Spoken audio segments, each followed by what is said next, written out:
Audio Jungle.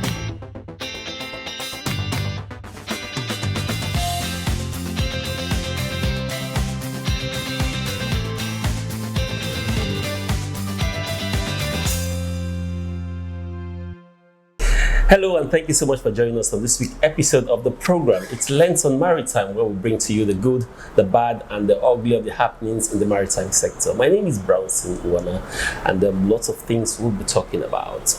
On the program today, Nimasa loses Baguru gunboat, and protests rock Clarion Terminal. Freight forwarders want an end to VIN controversy. We'll take a very quick break, and we'll come back and serve you all the details. Don't go away.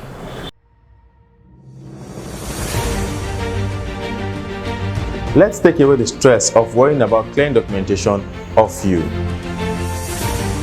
Our innovative technology provides real-time visibility of your cargo any time of the day. Here at Maritime Agencies Nigeria Limited, we deliver your cargo fast, in good condition, at a very competitive rate anywhere in the world. You have heard it all. At Maritime Agencies Limited, we offer the best of customs services, freight forwarding and logistics, warehousing, packaging, palletization service, consultation on import and export. Reach out to us today. Maritime Agencies Limited, second floor of Fimo House, Plot 6 Oshodi Expressway, Sunrise Bus Stop, Apapa, Lagos. Or you can call us on 091-616-78740 or send us an email on emailingagencies@gmail.com. Maritime Agencies, your one-stop shop from clearance to delivery.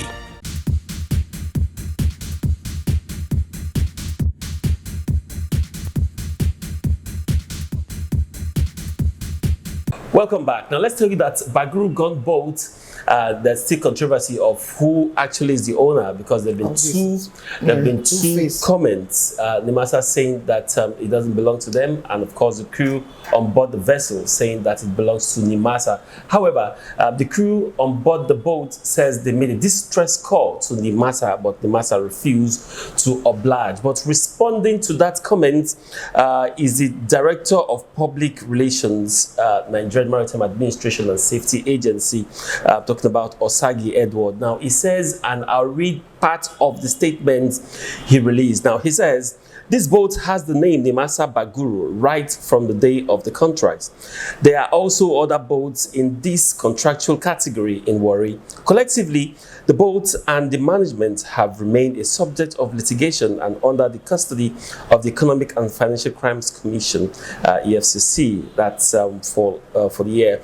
Now, for the avoidance of doubt, it is on record that Nimasa recently made concerted efforts towards reactivating the few of the service, and of course, as it stands now, whatever will be said, it's history, because that boat is perished now. Now, the irony of this mishap is the fact that Nimasa will spend lots of money to clear that wreck from that point. And the question is, which one would have been easier or cheaper?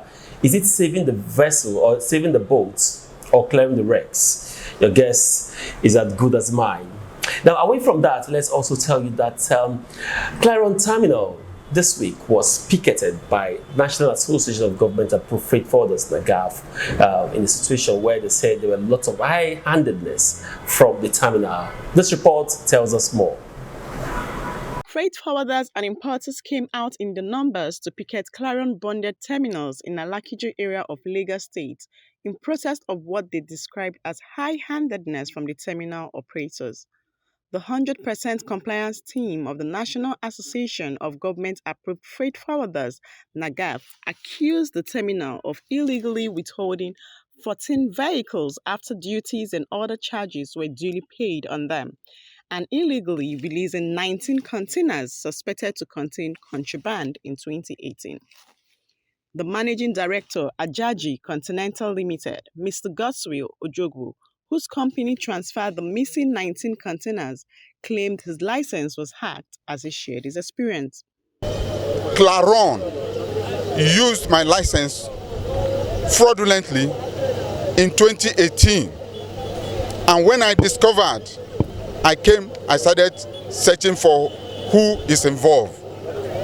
I printed documents in 2018 to discover that Claron used my license to steal away 19 containers from Tinkan Port. And in further investigation, I discovered these containers were moved as bonded transfer goods. They were supposed to move from Tinkan to Claron here. But documents showed that these things did not follow its due process because it was not released. And when my license was blocked, I went through all my people. They said, no, I should find out from Claron. National Coordinator 100% Compliance Team NAGAF, Ibrahim Tanko, and the vehicle importer say, although Customs has released the license of the said company, but Claron Terminal has refused to release the seized vehicles and give an account of the missing 19 containers. We now go back to police. Police invited the Claron Bonded Terminal staff, that is general manager. He read a statement. They invited me. I asked the manager, did you write any TDO on those 19 containers to Hajaji? The answer is no. Okay, did the custom release those vehicles to Hajaji? The answer is no. Then how comes we even go far from where they are? We need to find out who is the escort of this container from Tinkan to this place. After paying the normal duties to the customs, and we've done everything like the clearing, we've done even, some people even paid demurrage here. So on the point of exit, they say we cannot take our vehicles. Then we ask why. They said the shipping agency that was used to clear the vehicle is having some DN that on their neck. The shipping company is, they call it Ajaji Continental Agencies. So we went and meet the said Ajaji. We asked him what is going on. He said that sometime in 2018, 19 containers were being flown, because they call it flying here, from the bonded. He didn't get to the bonded terminal. You know, the bonded terminals receive containers from the wharf, from the port, and then it land to the bonded terminal. Then it could be released. So, but upon the investigation, they saw that the containers they are talking about, which is why they are holding on to the cargoes of Ajaji, never got to Claron warehouse. And when they demanded for who received, nobody received. When they demanded for who released it, none of that is there. No documents. So, but there's a DN that was raised for those 19 containers. Nobody knows if those containers were carrying arms and ammunition. You see what we are going through in Nigeria here. Those bandits that are using those arms and ammunition, it came into the ports. All effort to speak with the management of Claron Terminal proved abortive, as they refused to let newsmen into their premises. A strong allegation like this cannot be wished away, as the government is expected to investigate these and take appropriate action. Meanwhile, the National Coordinator 100% Compliance Team of the National Association of Government Approved Freight Forwarders, NAGAF, Ibrahim Tanko, has debunked the claim of the KLT chapter chairman of the association, Emmanuel Umeadi, that the compliance team picketed Claron Terminal without the consent of NAGAF hierarchy. Tanko, in a chat with journalists in the compliance secretariat, says the team followed due process in carrying out their duty. He also cleared the air that there's no fighting in NAGAF. I just want to make this matter straight, people to understand the role of the leadership. We did not do anything wrong. We were only trying to defend our members. We were not. I had him make mention that we don't have any document backing us. We are the one that have document backing us, because we have the whole container numbers and the C number. And we have the transire written by Tinkan, signed by Tinkan. What we are even asking, where is the escort of the container? No escort of the container. And the matter is before police. Police invited the Claron Bonded Terminal. The question we asked, who write TDO on those containers? And how did you write the TDO? Because Customs had never released those vehicles, those containers. So I want to make the press to understand that, or people to understand that there's nothing like crisis in Naga.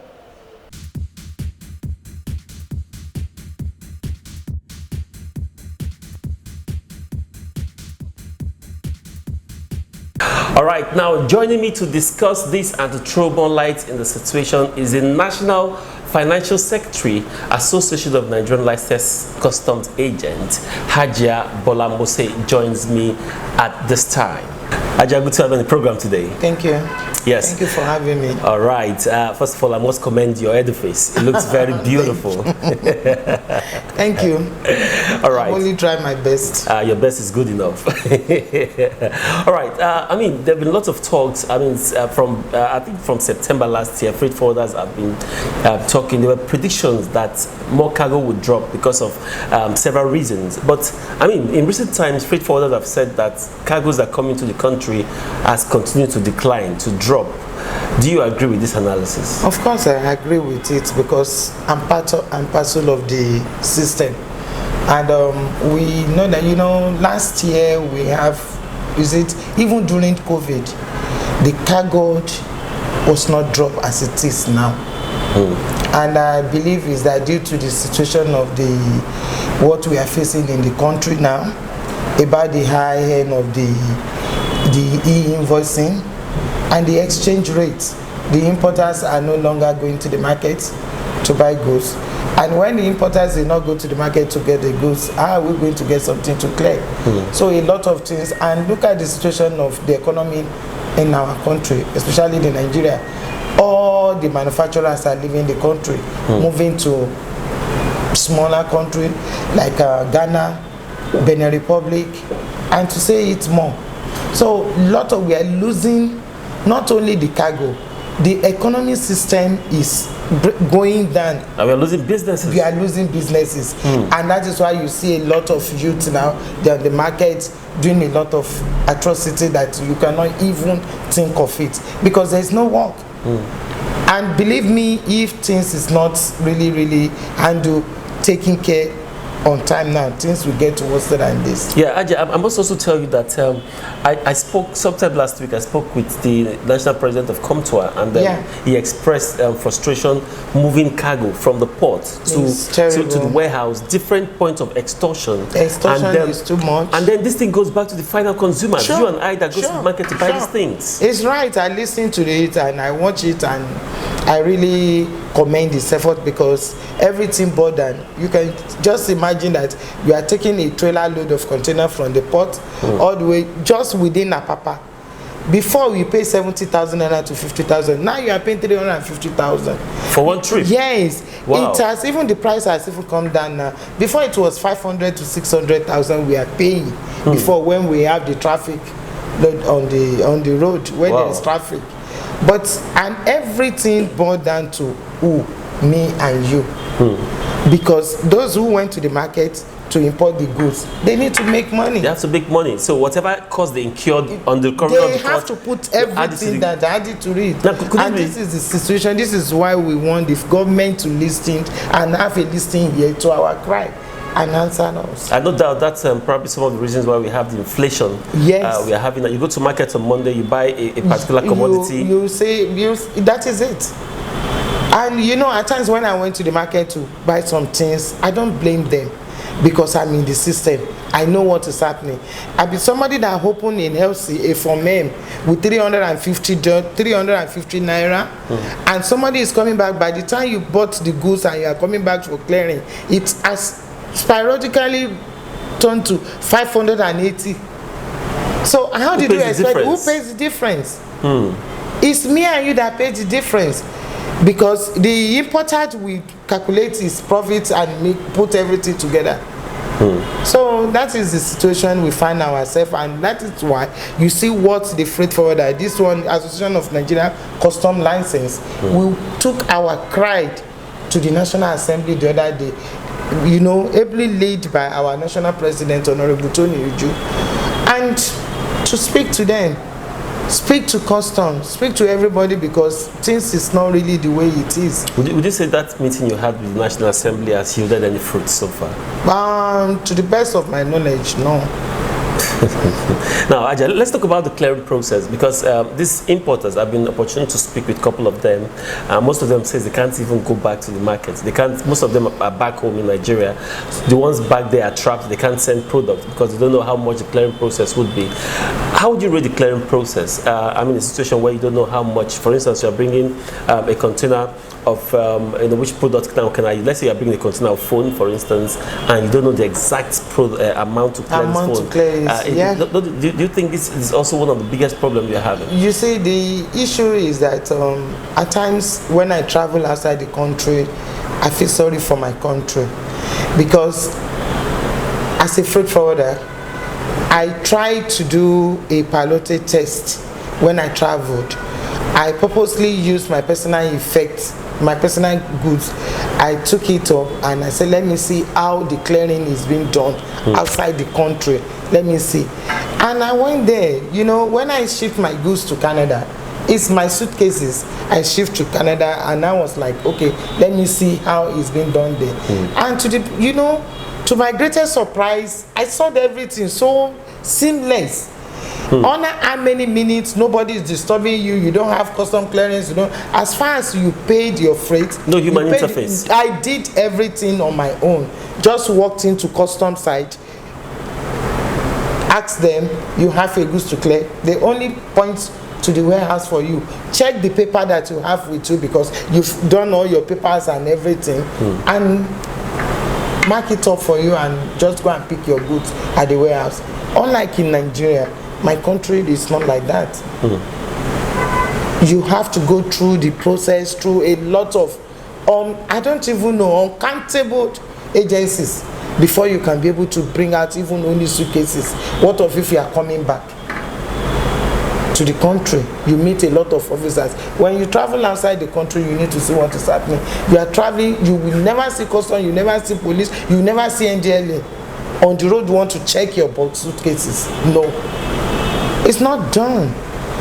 But at times, when I come to Nigeria, I look at it that what kind of system are we operating? And the people on top, these are the people that travel outside the country, knows what is happening. And they are still coming back home, see, faced with the same story. Don't you want to grow? Now, the customs is even talking about digitalizing their process. Do you think this will ever work in this kind of system? You see, you don't throw away the baby with the bathroom water. If customs said this, let's see. It's me and you were in the industry. Let's see how it goes. We are not novice, and we are not a stranger to the introduction to a lot of things in the system. Let's see how it works. If the custom said, okay, today, this is what they want to do, let us see and see how it goes. All right, I understand, Ajay, you are sitting on the fence as far as this is concerned. But as Nigerians, we all want the process to be very simplified, so that we can attract more investment into the country.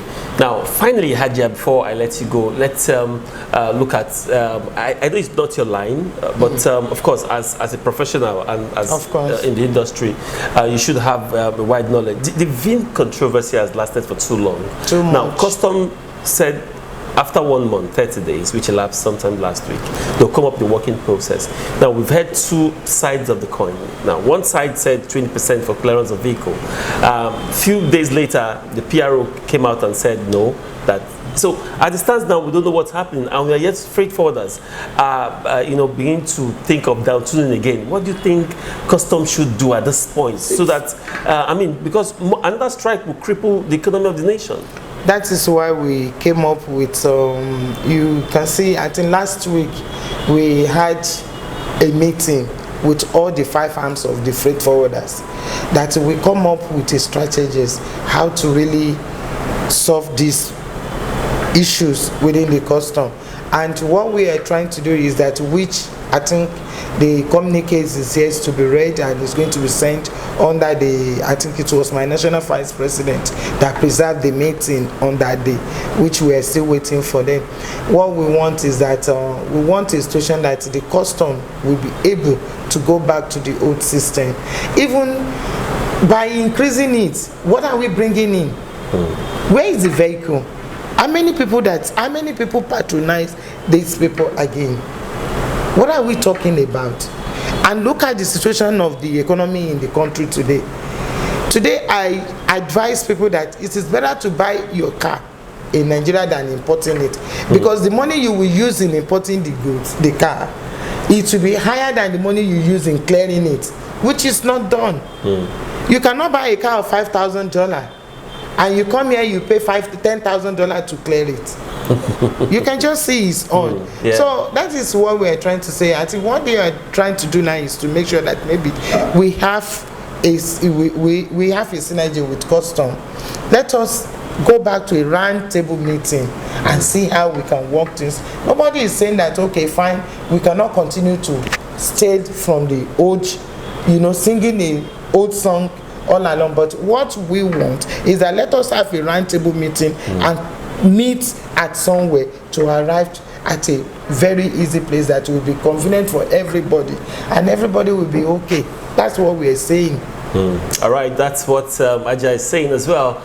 Dialogue is the way to go forward. Let's wait and see what customs would do about that. Several stakeholders, by the way, have called for this dialogue, that they want to be part of the process. But so far, I've spoken with lots of stakeholders. It seems that customs is still yet to do the needful, which is called major stakeholders, put them on a round table and discuss a way forward. We want them to do that, and I know that pretty soon they will do that. They will answer us call us for dialogue. All right, that's what it is. Let's hope that dialogue comes soon. Aja Bolamuse, thank you. Thank you very much for coming on the program today. Thank you.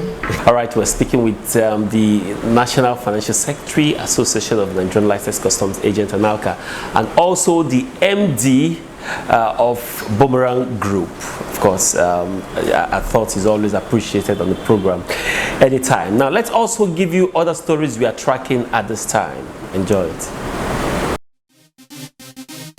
At International Supply Chain Systems Limited, ISCS, we provide our clients with customized import-export services to meet their unique needs. We understand that timeliness is key to saving you from demurrage.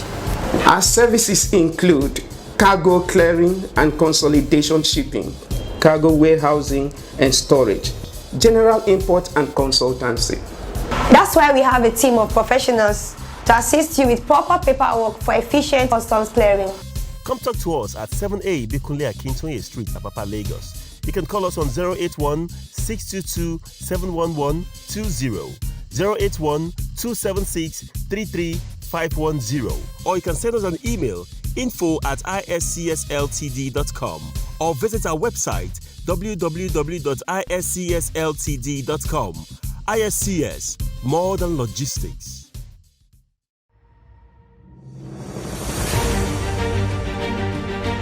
Let's take away the stress of worrying about clear documentation of you. Our innovative technology provides real-time visibility of your cargo any time of the day. Here at Maritime Agencies Nigeria Limited, we deliver your cargo fast, in good condition, at a very competitive rate anywhere in the world.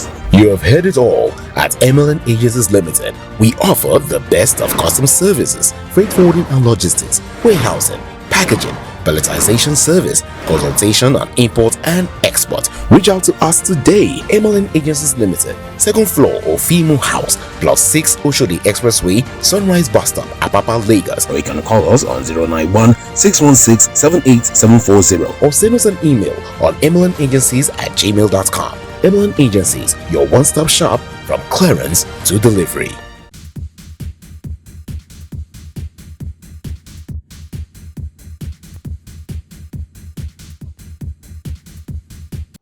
The National Drug Law Enforcement Agency, NDLEA Apapa Command, is seeking collaboration with the National Association of Government-Approved Freight Forwarders, NAGAF, in intelligence sharing and in the area of training for professional support to boost the fight against illicit drugs and drug trafficking in the country. NDLEA Apapa Commandant Inelegu Ame, in a courtesy visit to Nagav headquarters, explained that the fight against drug abuse, like other enforcement campaigns, need collaboration and sensitization. Ame also extended an olive branch to Nagav as he added that the association should communicate a suitable date for the agency to train its members. We are engaging every major stakeholder because we do realize that the war against illicit drug trafficking and abuse cannot be won only by NDLEA. And so, in pursuance of what we call the joint hand approach or the whole society approach, every stakeholder has a role to play. And so we come around our stakeholders. Today we're at Nagav to let them know that they are part of the army to effectively police the things that come into Nigeria through the waters and ensure that illicit drugs are not part of them. We need their cooperation, we need their synergy in terms of intelligence, in terms of information, especially on suspicious cargoes or even operations. And hopefully the bridge should be able to take us across to ridding Nigeria of the drug scourge and challenge. On their part, Tochukwu Ezisi, National President, Nagav, and the Deputy National President, Simeon Nwonu, commend the NDLEA on their efforts to cleanse Nigeria from illicit drug and promise to collaborate with the agency for optimum success. For we at Nagav, thank God, we have always laid emphasis on education, because it is only when somebody is properly informed that he can behave accordingly, he can behave well. But if somebody is not informed, the person can easily be misled. To the glory of God, we keep on educating our members, informing them, telling them the negative impact of drugs. And thank God again that you have almost offered an olive branch to us. We are going to inform you in no distant time. We invite all our members. We have not less than 3,500 or 4,000 members. So we will invite them here. If here will not accommodate them, we make an arrangement for another place. You come and lecture us and tell us the implications. All right, with that is a wrap on the program today. Thank you so much for being a part of it. Now, don't forget to follow us on all our social media platforms currently displaying on your screen right now. Now, if you have any events in the maritime sector or any story that you want to be aired on this program, call us on 080-322-66692. Of course, you can also send us an email to crystallinemedia@gmail.com. Also, don't forget to follow us on our YouTube channel. It's at Nigeria Maritime TV. Feel free to subscribe. Subscription, of course, is absolutely free if you want to be ahead of the game in the maritime sector. My name is Brownson Uwana. On behalf of all the production crew, thank you so much for watching and enjoy the rest of your day.